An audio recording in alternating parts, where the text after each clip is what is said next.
नमस्कार दोस्तों, स्वागत है आपका अदिति की वाणी यूट्यूब चैनल में।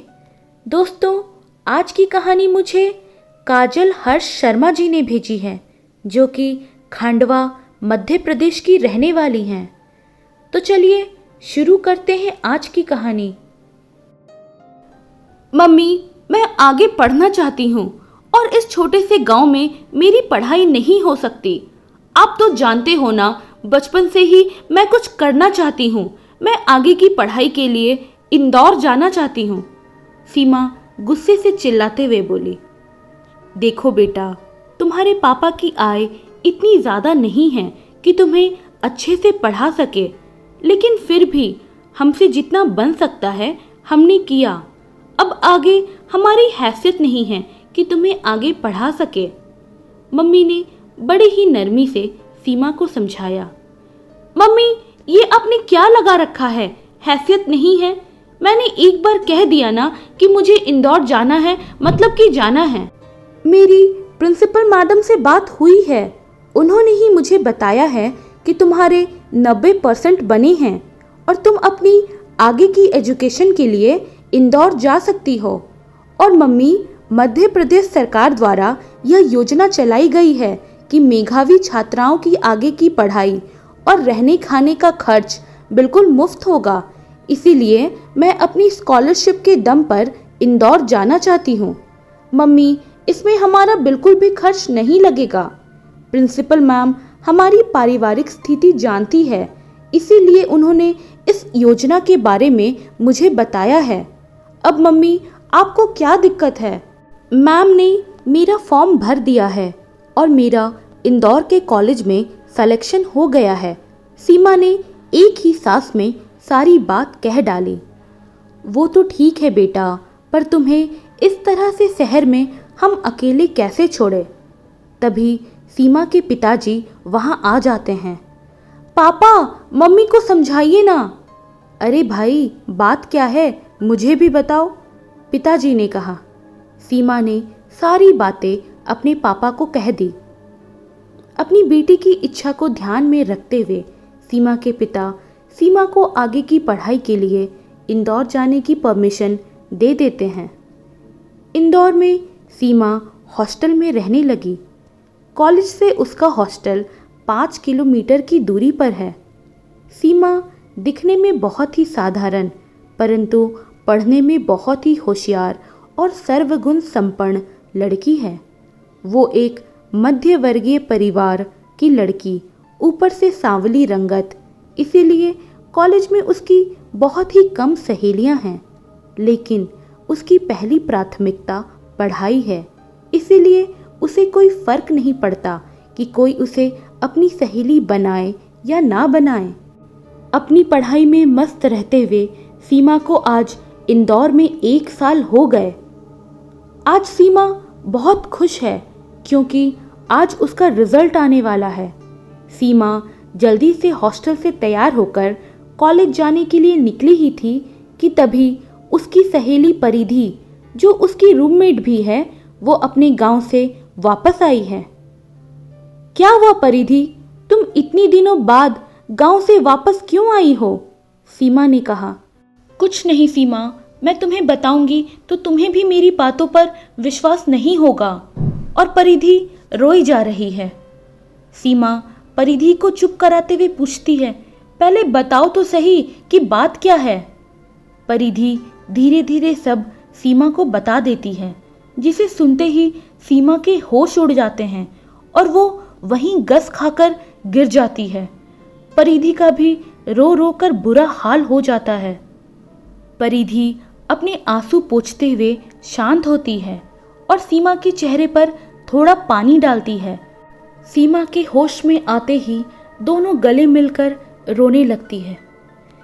मैंने तुम्हें मना किया था ना परिधि कि तुम अब कभी भी उस घर में नहीं जाओगी, फिर तुमने मेरे से किया हुआ वादा क्यों तोड़ दिया? सीमा ने झल्लाते हुए परिधि से पूछा। मैं जानबूझकर उस घर में नहीं गई थी सीमा, मुझे वहां जबरदस्ती बुलाया गया और मैं चाहकर भी कुछ नहीं कर पाई। परिधि ने रोते रोते कहा। क्या तुम्हें जबरदस्ती उस घर में बुलाया गया? सीमा अचंभे से बोली। हाँ सीमा, मुझे उस घर में जबरदस्ती बुलाया गया है। साल भर पहले की बात। सीमा और परिधि ने एक ही कॉलेज में एडमिशन लिया था। सीमा और परिधि दोनों ही खंडवा जिले के पास के ही गांव की हैं। दोनों का इंदौर के कॉलेज में एडमिशन हो गया। दोनों एक ही क्लास में तथा एक ही हॉस्टल में हैं, किंतु इनके सब्जेक्ट्स अलग अलग हैं। एक साइंस की स्टूडेंट है और एक आर्ट्स की। परिधि और सीमा दोनों ही निर्भीक और बुद्धिमान लड़कियां हैं और दोनों को ही हॉरर स्टोरीज पढ़ने का बहुत शौक है। एक दिन बातों ही बातों में परिधि ने सीमा को बताया कि हमारे गांव में एक बहुत ही पुराना घर है। सब बोलते हैं कि वहां पर भूत प्रेत रहते हैं। सीमा, जो कि इन बातों पर बिल्कुल भी विश्वास नहीं करती है, वहीं परिधि थोड़ा बहुत विश्वास करती है। सीमा को परिधि की बातों पर बिल्कुल भी विश्वास नहीं हुआ। सीमा ने कहा, ये सब सिर्फ काल्पनिक घटनाएं होती है, बाकी कुछ नहीं होता है। लेकिन परिधि मानने के लिए तैयार ही नहीं है। तभी सीमा उसे समझाते हुए कहती है, यह सिर्फ हमारे दिमाग का भ्रम होता है और इसके अलावा भूत प्रेत कुछ नहीं होते हैं। इस पर परिधि ने कहा, ऐसा नहीं है, अगर भगवान होते हैं तो भूत भी अवश्य होते हैं। हम किसी एक के अस्तित्व को नकार नहीं सकते। दोनों में इस बात को लेकर बहस छिड़ गई और इस बहस का अंत यही रहा कि सीमा और परिधि ने कहा, क्यों ना हम तुम्हारे गांव जाकर देखें और सच्चाई का पता लगाए। परिधि ने भी हाँ में सिर हिला दिया और कहा, ठीक है, हम शनिवार के दिन ही गांव चलेंगे, क्योंकि हमारे कॉलेज की 2 दिन की छुट्टी है, तो क्यों ना चलकर देखा जाए कि सच क्या है। और फिर वह दोनों अपने काम में लग गई। शनिवार की सुबह वह दोनों बस पकड़कर गांव के लिए निकल गई।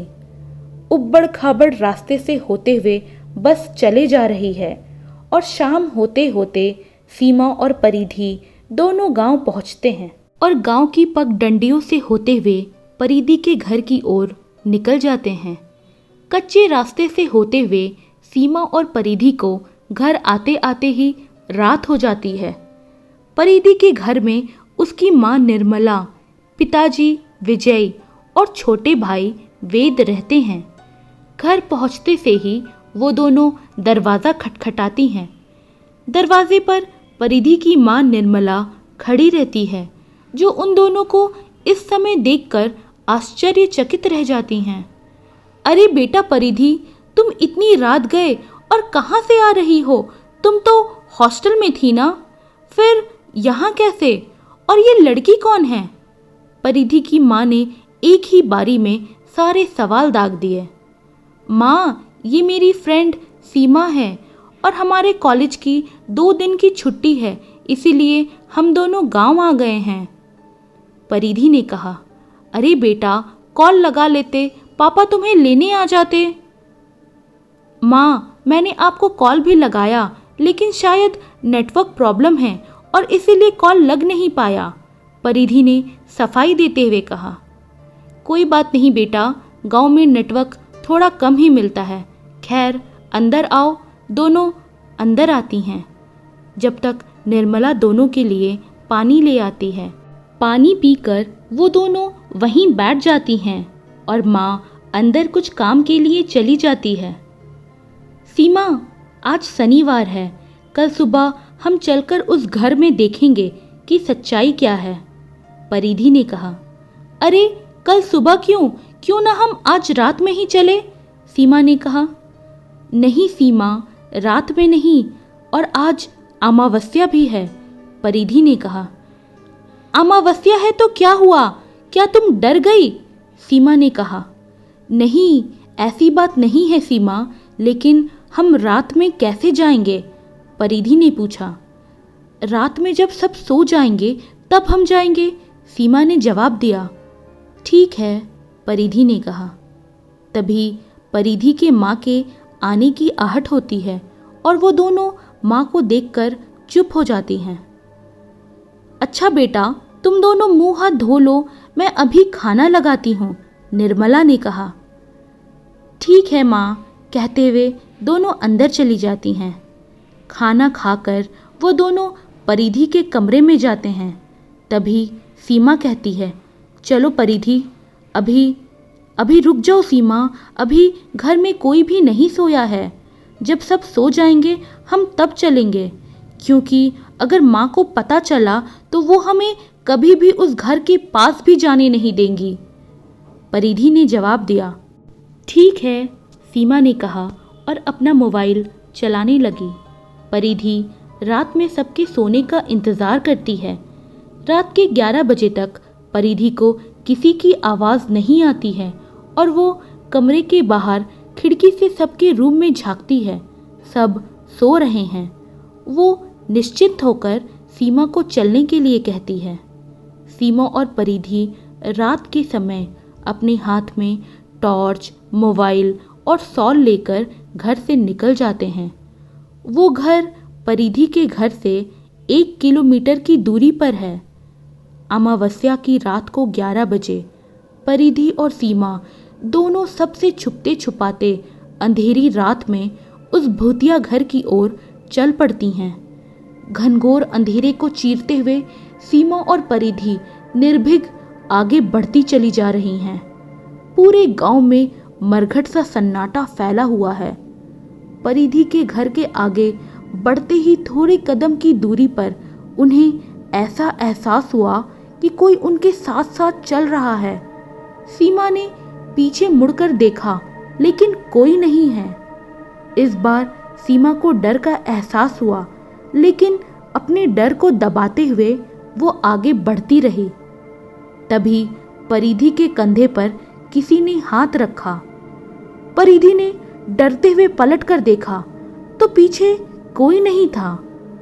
परिधि और सीमा सीधे उस घर की ओर आगे बढ़ती गई। वो दोनों चलते चलते उस घर तक पहुंच गई। तभी अचानक से वातावरण भारी होने लगा। वो घर काफी पुराना था। घर के आंगन में बहुत सारे पेड़ पौधे उग आए हैं। घर बाहर से बहुत ही खतरनाक और डरावना लग रहा है।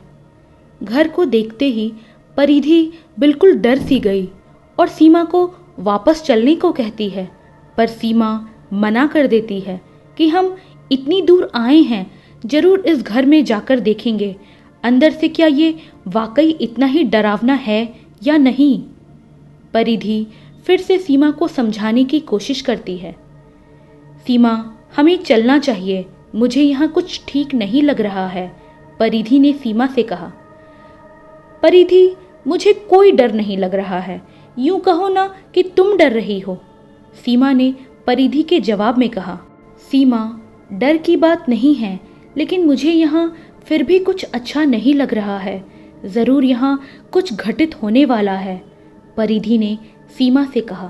पर सीमा परिधि की एक भी बात मानने को ही तैयार नहीं थी और उस भूतिया घर का मेन गेट खोलने को कहती है।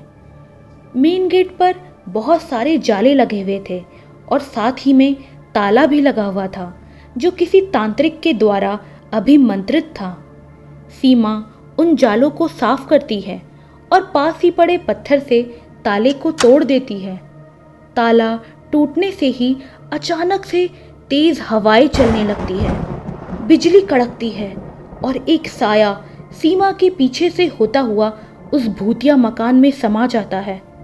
परिधि ये देखते ही बेहोश हो जाती है। सीमा भागने की कोशिश करती है, लेकिन एक साया परिधि को घसीटते हुए उस भूतिया मकान में ले जाता है। भागती हुई सीमा को परिधि के चिल्लाने की आवाज़ आती है। सीमा दौड़ते हुए उस भूतिया घर के पास वापस आ जाती है, लेकिन परिधि की चीखें और तेज हो जाती है। ध्यान से सुनने पर सीमा को पता चलता है कि परिधि की आवाज़ उस भूतिया घर के अंदर से आ रही है। सीमा दौड़ते हुए उस भूतिया घर में घुस जाती है और उस घर के बड़े से दरवाजे को खोलती है। जैसे ही दरवाजा खुलता है, चमगादड़ का झुंड सीमा के सर के ऊपर से निकल जाता है। ये सब देखकर सीमा की रूह कांप जाती है। सीमा बहुत डर जाती है। दरवाजा खुलते से ही बड़ा सा हॉल दिखाई देता है जिसमें गहरा अंधेरा रहता है। सीमा अपनी जेब से मोबाइल निकालकर फ्लैश ऑन करती है। तभी सीमा के सामने एक भयानक सा चेहरा आता है जिसे देखकर सीमा बिल्कुल घबरा सी जाती है और साथ ही उसके हाथ से मोबाइल भी छूट जाता है और वो जैसे ही भागने के लिए दरवाजे की तरफ जाती है, दरवाज़ा अपने आप बंद हो जाता है। सीमा जोर जोर से दरवाज़ा पीटती है किंतु दरवाज़ा नहीं खुलता है। सीमा घबराकर दरवाजे के पास बैठ जाती है, डर के मारे कांपने लगती है। तभी अचानक से सीमा को पायल की आवाज़ आती है, लेकिन सीमा को कुछ दिखाई नहीं देता है। अंधेरे की वजह से सीमा कुछ देख ही नहीं पाती। तभी उसे एक सफ़ेद साड़ी में एक औरत हाथ में मोमबत्ती लिए हुए दिखाई देती है। सीमा बहुत डर जाती है और जोर जोर से चिल्लाती है, बचाओ बचाओ, और भागने की कोशिश करती है, लेकिन वो भाग ही नहीं पाती। वो औरत सीमा को चुप रहने का इशारा करती है और कहती है, मेरे पीछे आओ, और वो औरत आगे आगे चलने लगती है। सीमा उसके पीछे पीछे जाती है। औरत के एक चुटकी बजाने से ही हॉल में मध्यम सा उजाला हो जाता है, मानो किसी ने लालटेन की रोशनी कर दी हो। और उस उजाले से होते हुए सीमा ऊपर सीढ़ियाँ चढ़ना शुरू करती है। और जब वो सीढ़ियाँ चढ़ रही होती है तब सीमा के कंधे पर किसी का एक हाथ पड़ता है। सीमा पीछे पलटकर देखती है। सीमा की चीख निकल जाती है। उसके पीछे बिना सर वाला एक साया रहता है जो सीमा का गला दबाने की कोशिश करता है, किंतु वो औरत के पीछे मुड़ने से ही वो साया गायब हो जाता है। औरत कहती है, मेरे साथ साथ चलो।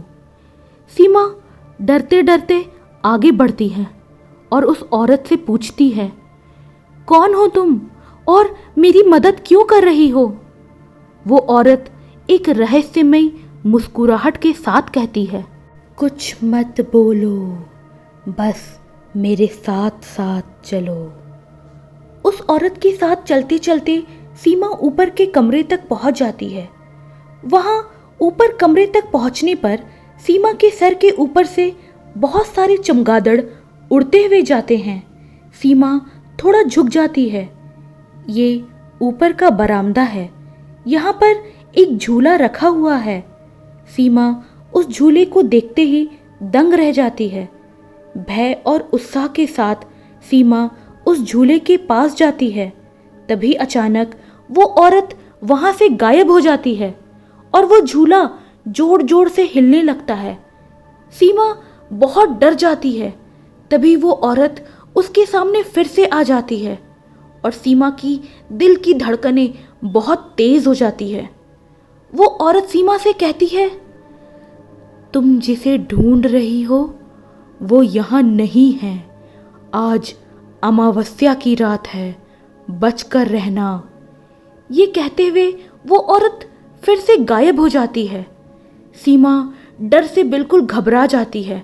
सीमा भागने लगती है। तभी उसे एक चौकीदार मिलता है। उसके हाथ में एक लालटेन होता है और वो कहता है, डरो मत, मैं तुम्हें नुकसान नहीं पहुंचाऊंगा। वो चौकीदार के पीछे पीछे चलने लगती है। तभी चौकीदार भी गायब हो जाता है। सीमा और डर जाती है। वो लालटेन वहीं रख देता है। सीमा घबराते हुए परिधि को हर जगह देखती है, पर परिधि उसे कहीं दिखाई नहीं देती है। सीमा थक हार कर वहां आंगन में स्थित पीपल के पेड़ के नीचे बैठ जाती है। तभी उसके हाथ पर कुछ गिरता है। अंधेरे की वजह से सीमा को कुछ समझ में नहीं आता और सीमा नजर उठाकर ऊपर देखती है तो उसे परिधि ऊपर पेड़ पर लटकी हुई दिखाई देती है और उसके मुंह से खून निकल रहा था। सीमा के रोंगटे खड़े हो जाते हैं। सीमा जोर जोर से चीखने चिल्लाने लगती है और डर के मारे भागने की कोशिश करती है, किंतु अंधेरे के कारण वो कहीं भाग नहीं पाती है और ठोकर खाकर वहीं गिर जाती है। डर के मारे सीमा के समझ में नहीं आता है कि वो क्या करे।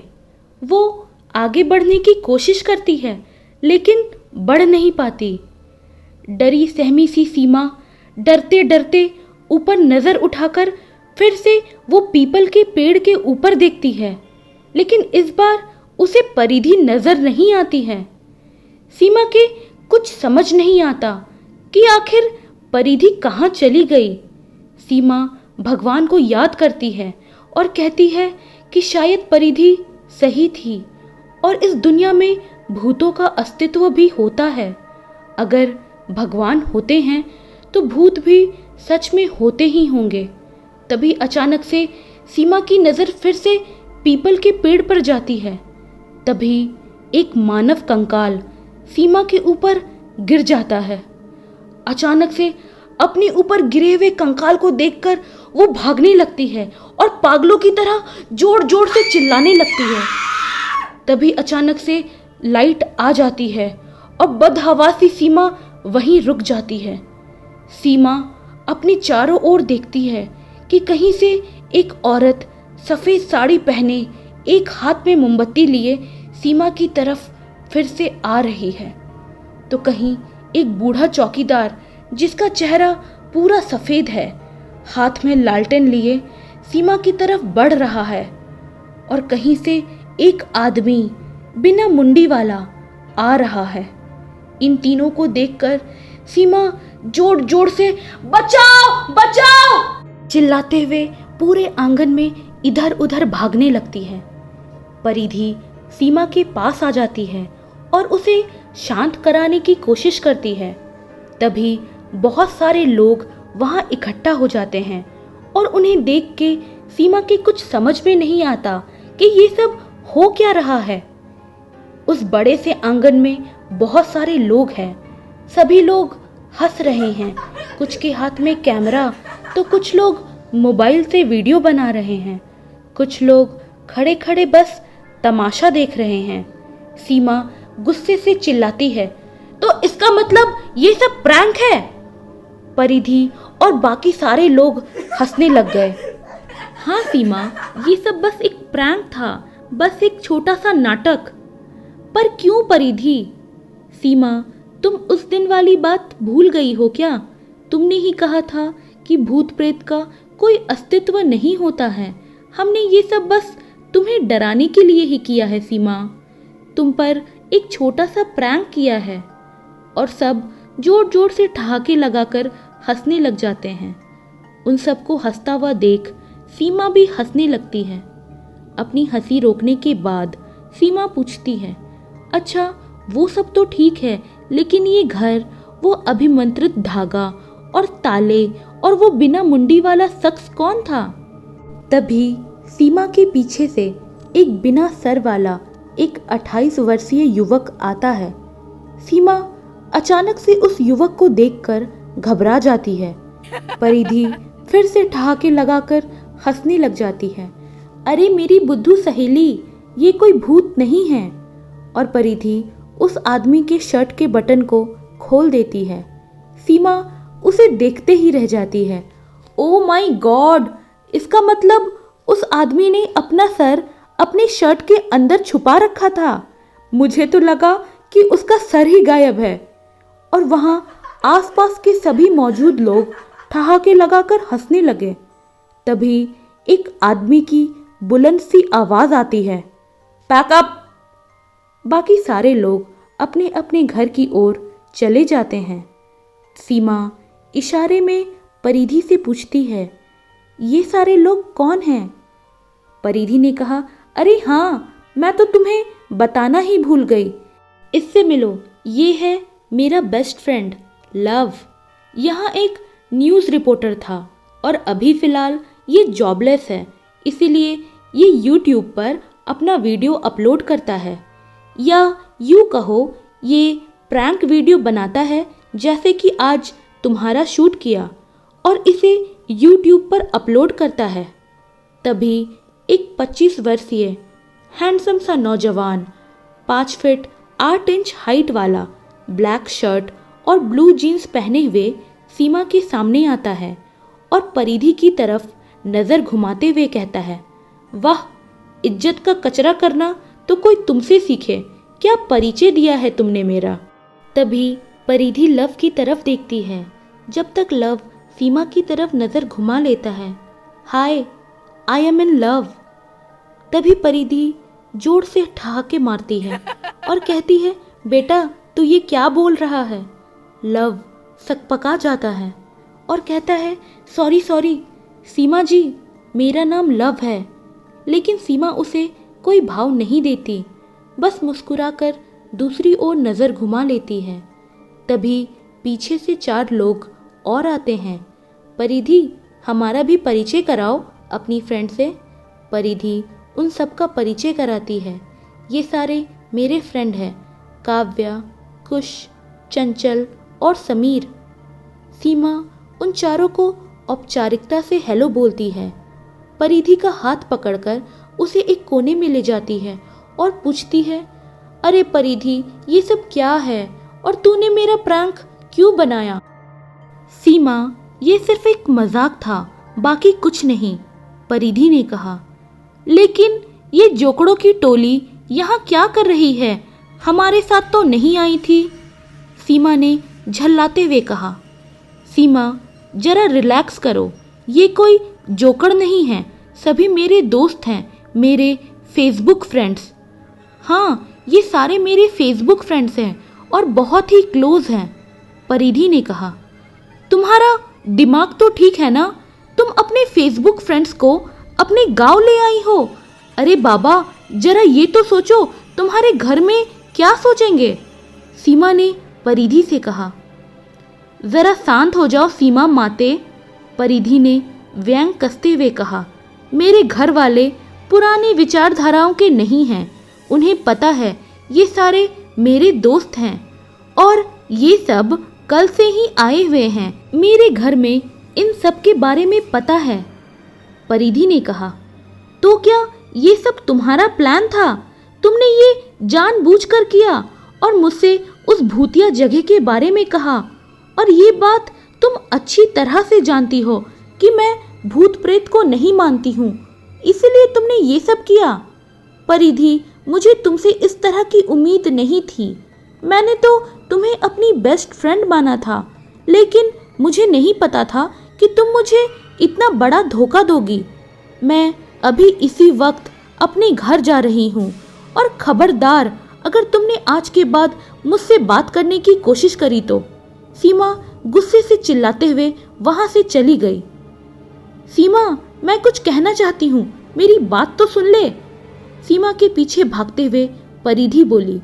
लेकिन सीमा तो आज बहुत गुस्से में है, उसे परिधि से इस तरह की उम्मीद नहीं थी और वो गुस्से से उस घर से बाहर निकल गई और बस स्टैंड की तरफ बढ़ने लगी। गुस्से में आकर सीमा को इतना भी होश नहीं रहा कि वो अपना सामान ले जाए। खाली हाथ ही सीमा आगे बढ़ी जा रही है और सीमा के पीछे परिधि जो लगातार उसे आवाज़ लगाए जा रही है। लेकिन आज सीमा ने ठान रखा है कि वो परिधि की एक बात भी नहीं सुनेगी। तभी परिधि जोर से चिल्लाते हुए कहती है, अरे सीमा, अगर तुम्हें जाना ही है तो सही रास्ते पे जाओ।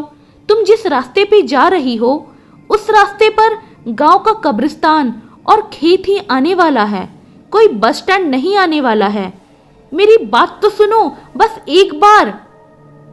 पर सीमा परिधि की बात सुनकर भी अनसुना कर देती है और मन ही मन बुदबुदाती है। ये परिधि ने एक और नया बहाना बना लिया है। गांव में शमशान होता है, ना कि कब्रिस्तान। ये मुझे फिर से बेवकूफ़ समझ रही है, लेकिन इस बार मैं परिधि की एक बात नहीं सुनूंगी। और वो आगे बढ़ने लगती है। कुछ दूर जाकर सीमा को लगता है कि शायद परिधि सही कह रही थी। हम जिस रास्ते से आए थे वो ये रास्ता तो बिल्कुल भी नहीं था। शायद मैं ही गलत रास्ते पर आ गई हूँ। मुझे वापस जाना चाहिए। ये सोचते हुए सीमा पीछे पलटती है। तभी उसे एक सफ़ेद कुर्ता पैजामा पहने हुए बुजुर्ग दिखाई पड़ते हैं। सीमा उस बुजुर्ग बाबा को देखकर चौंक जाती है। तभी वो बुजुर्ग बहुत ही अदब से सीमा से पूछते हैं, बिटिया आप इस वक्त यहाँ क्या कर रही हो? और आपको पता होना चाहिए कि गांव में रात के समय घरों से बाहर नहीं निकलते। फिर आप इस वक्त यहाँ क्या कर रही हैं? सीमा ने कुछ नहीं कहा। तभी वो बुजुर्ग बड़े अदब से बोला, कोई बात नहीं, मैं आपको आपकी मंजिल तक पहुँचा देता हूँ। वो बुजुर्ग आगे आगे चलने लगे और सीमा उनके पीछे पीछे। उस बुजुर्ग के साथ चलते चलते सीमा काफ़ी दूर तक आ गई। थकान के कारण सीमा को प्यास लगने लगी। सीमा हांफते हुए बोली, बाबा मुझे बहुत ज़ोरों की प्यास लगी है, मुझे पानी मिल सकता है? तभी वो बुजुर्ग बोला, एक काम करो बिटिया, तुम आगे बढ़ो, मैं तुम्हारे लिए पानी की व्यवस्था करके आता हूँ। यहाँ से सीधे जाना, तुम्हें बस स्टैंड का रास्ता दिख जाएगा। सीमा कुछ नहीं बोली और आगे बढ़ने लगी। थोड़ी दूर चलने पर सीमा को याद आया कि इस बाबा को कैसे पता कि मुझे बस स्टैंड जाना है। सीमा ने पीछे पलट कर देखा तो वो बुजुर्ग अभी भी दूर जाता हुआ दिखाई दे रहा था। सीमा भागकर उस बुजुर्ग का पीछा करने लगी। बहुत दूर आने पर वो बुजुर्ग एक कुएं के पास आया और जैसे ही वो उस कुएं में गिरने को हुआ, सीमा ने उसे जोर से आवाज लगाई, बाबा संभल कर चलो, आप कुएं में गिर जाओगे। उस बुजुर्ग ने पीछे पलट कर देखा। वो सीमा को गुस्से में घूरने लगा। ये देख सीमा डर गई और वो बुजुर्ग अचानक से कंकाल में तब्दील होकर उस कुएं में गिर पड़ा।